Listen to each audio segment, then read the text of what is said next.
Bem-vindo ao capítulo 6. Você verá que todo mundo se comunica, mesmo sem usar palavras. Pronto para melhorar essa conexão? Então, hoje a gente vai dar início a um novo conteúdo para vocês. É sobre comportamento verbal, comportamento não verbal, que é muito comum no autismo. Eu acho que seria um dos principais conteúdos, tendo em vista, né, que as crianças e as pessoas com TEA têm uma dificuldade muito grande na verbalização, em se comunicar, tá? Então, o comportamento verbal é uma forma como nos comunicamos por meio da fala, por meio da escrita. É um comportamento operante porque ele está operando ali no meio, é o organismo com o ambiente, que é modelado e mantido pelas consequências. Então, se nós temos um antecedente que é um falante, né? Eu tenho uma pessoa são duas pessoas se comunicando, então eu vou ter um ouvinte e um falante. E aí, dependendo da consequência do ouvinte, se ele vai dar atenção ou não para aquela comunicação, esse comportamento ele pode ser mantido. Sabe por quê? Porque existe uma diferença muito grande entre comunicação e linguagem.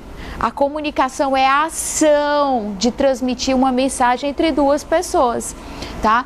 Ou mais, através do sistema de vocal, visual, gestual, CAA. Então, eu estou me comunicando com vocês porque vocês são os meus ouvintes. Estamos operando no mesmo ambiente onde vocês estão me dando consequência, ou seja, a atenção de vocês, as perguntas. Então, pode ser entre duas pessoas ou mais pessoas através de linguagem, do gesto, né, através do CAA. E a linguagem é uma função cerebral que utiliza elementos verbais, orais, gráficos para a comunicação humana, como, por exemplo, a placa de trânsito, que está transmitindo um elemento de comunicação, o semáforo, a dança, a música. Então, a língua é um código desenvolvido pelos seres humanos para nos comunicarmos, né? E comum com o grupo, por exemplo, a Libras é uma forma de línguas, onde nós estamos nos comunicando com pessoas, né, que não têm o desenvolvimento da língua falada, mas ela escuta, então está acontecendo uma comunicação. Dentro da análise do comportamento, dentro do ABRA, o Skinner, ele estudou uma parte assim fundamental, que são os operantes verbais. E desses operantes verbais existe o ecoico. Para que vocês entendam o que é o ecoico, lembrem sempre de ecoar, diferente da ecolalia. Então, quando eu falo oi e vocês falam oi, vocês estão ecoando uma palavra, né? Então, quando eu peço para a criança dizer casa e ela fala casa, ela está ecoando. O que é diferente da ecolalia, porque a ecolalia, ela solta sons, muitas vezes fora de contexto, né? Então, ela fica repetindo frases de um filme ou cantando a mesma música o tempo todo, ele fica fazendo ecolalias. Então, olha só, o operante verbal ecoico é um comportamento que consiste em repetir sons ou palavras que são ditas por outra pessoa. É um tipo de linguagem que é importante para ensinar a falar as crianças com atrasos na comunicação, no atraso da linguagem. Então, quando eu falo para vocês que vocês devem ficar à altura da criança e vocês fazerem o movimento, né, de boca, para que elas vejam esse movimento, que é o da imitação. Então, quando eu peço para que a criança diga ó, com a letrinha ó, essa criança, ela ecoa, ela devolve esse som para você. tá? Então, é um comportamento mantido por consequências sociais, como a aprovação dos outros. Quando a criança repete o ó ou a, nós fazemos isso mesmo, que legal, é isso mesmo, repete comigo novamente.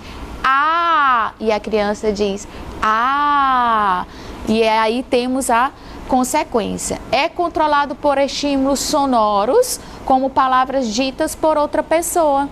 Então, emite o som da voz, tá? A resposta sempre é vocal.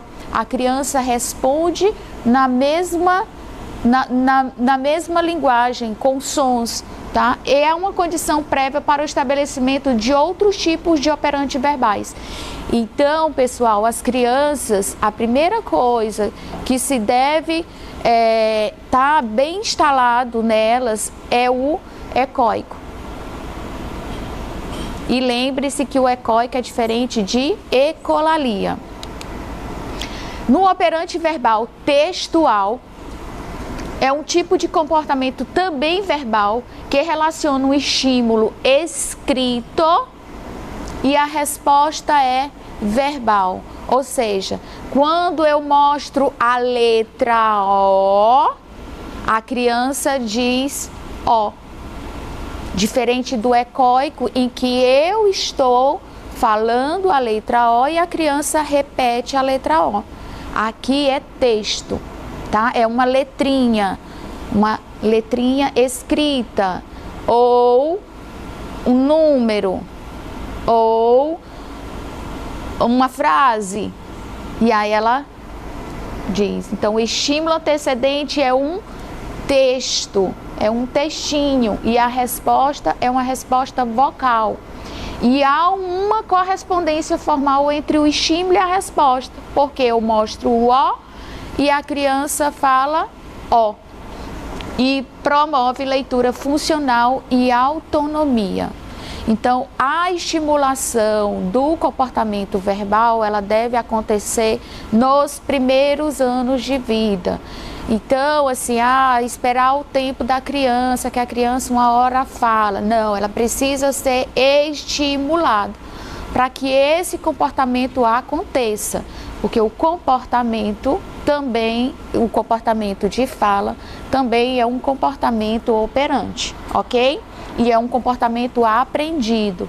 Por isso é que existe dentro da equipe o profissional de fonoaudiologia, né? Porque ele vai fazer toda a estimulação orofacial, uma estimulação de músculo, estimulação de bochecha, língua, né? O movimento de imitação, como que a criança vai falar o ó, e muitas vezes precisa da ajuda mesmo total, muitas vezes pontos articulatórios. Então, esse trabalho é feito pelo fonoaudiólogo. No entanto, os pais também podem estar estimulando seu filho em casa, né? Como?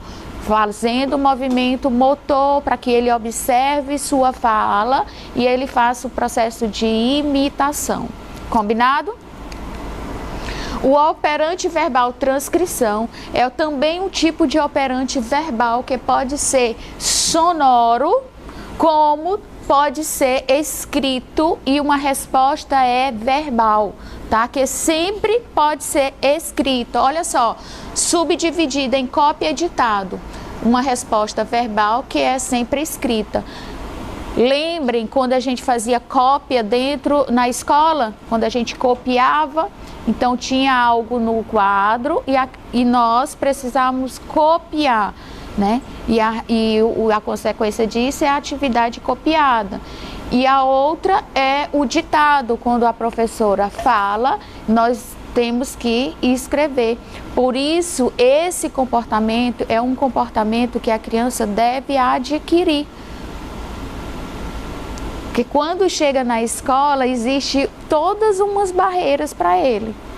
Então, esse comportamento é aprendido, de copiar, e o ditado de escrever, certo? Então, na cópia tem um estímulo verbal escrito e uma resposta verbal escrita. Ler flores, está no quadro flores, e ler flores, está no quadro flores, e escrever flores. Similaridade formal, ou seja, o estímulo e a resposta são os mesmos, tá? Flores no quadro ou flores no caderno e transcreve, copia, né? Colocar exatamente igual. E no ditado tem-se o estímulo verbal sonoro, onde eu falo e vocês escrevem, tá? Não há similaridade formal. A transcrição pode ser identificada, realizada nas escolas, ouvir mesa e escrever mesa, tá? Contanto que tenha uma resposta. O outro operante verbal é o intraverbal. Esse daqui também é um comportamento aprendido. Então, muitas crianças autistas, elas têm dificuldade na comunicação. Você diz, meu filho fala quando quer, ou quando eu pergunto ele não responde, mas ele fala. Então, o intraverbal também é um comportamento aprendido, porque ele é uma resposta verbal que é controlada por estímulo verbal. Então, é uma conversa entre eu e você, entre eu e a criança, entre você e a criança. Tanto que quando a gente pergunta para ela, como você está? E ela responde, estou bem, isso é um intraverbal. Tá? O que você comeu hoje na escola? E ela responde, comi biscoito com suco. Isso é uma comunicação intraverbal. Então, responder a uma pergunta como vai você? E a resposta, bem, obrigado. E há um diálogo entre as pessoas. No operante verbal tato, que é diferente do tato, órgãos do sentido, é um comportamento também verbal que descreve o mundo ao nosso redor. É uma habilidade fundamental para o desenvolvimento da linguagem funcional. Então, quando eu estou diante de uma cadeira, eu falo cadeira. Quando eu estou diante de um quadro, eu falo um quadro. Quando eu estou diante de uma árvore, eu digo árvore. Então, é um comportamento que a gente descreve. Diante de um gato, a criança diz gato. Diante de água que cai do céu, a criança diz chuva. Então, a gente descreve o mundo. Então, por exemplo, quando a criança chega, hoje eu fui na escola e vi o fulaninho brincando com a bola. Isso ele está tateando, ele está nomeando o que vê, nomeando. Inclusive diante de determinadas sensações, como ele saber dizer onde dói, o que sente, o que pensa. Então, é um dos comportamentos fundamentais. Então, a gente precisa desenvolver essa habilidade para que a criança consiga se comunicar. E mesmo que ela não faça isso de forma verbalizada, vamos fazer com que eles aprendam de forma através dos CAA, dos PECs, para que ela se comunique, ok? O mando,